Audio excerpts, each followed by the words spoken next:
ഭീകരനാണോ ഭീകരൻ, കൊടും ഭീകരൻ. യെസ് ഗൈസ്, ഒരു കൊടും ഭീകരൻ അല്ലെങ്കിൽ ഒരു കൊച്ചു ഭീകരൻ തന്നെയാണ് നമ്മുടെ കയ്യിലിരിക്കുന്നത്. ഇതൊരു ബ്രേസ്ലെറ്റ് മാത്രമല്ല ഗൈസ്, ഇതുകൊണ്ട് പല ഉപയോഗങ്ങളും ഉണ്ട്. ആദ്യത്തെ ഉപയോഗം എന്ന് വെച്ച് കഴിഞ്ഞാൽ നമുക്ക് ഈ സാധനം ഒരു കോമ്പസ് ആയിട്ട് ഉപയോഗിക്കാം. അതായത് അത്യാവശ്യ ഘട്ടങ്ങളിൽ നമുക്ക് ഇത് കോമ്പസ് ആക്കാം. പിന്നെ ഈ സാധനം നമുക്ക് വിസിലായിട്ട് ഉപയോഗിക്കാം ഗൈസ്.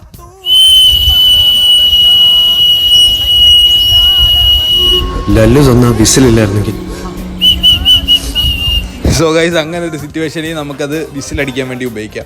സോ ഈ രണ്ട് സാധനം കൂടെ കൂട്ടിമുട്ടിച്ച് കഴിഞ്ഞാൽ നമുക്ക് സ്പാർക്ക് ഉണ്ടാക്കാം ഗൈസ്. യെസ്, സ്പാർക്ക് കണ്ടില്ലേ, ഇത് ഇങ്ങനെ സ്പാർക്ക് ഉണ്ടാക്കാം ഗൈസ്. ലിറ്ററലി നമുക്ക് ഇതുകൊണ്ട് തീ ഉണ്ടാക്കാൻ പറ്റും. ഈ സാധനം നമ്മൾ ജസ്റ്റ് ഒന്ന് ചിരണ്ടുമ്പോൾ തന്നെ ഇങ്ങനെ ഒരു കുറച്ച് സാധനങ്ങൾ വരും.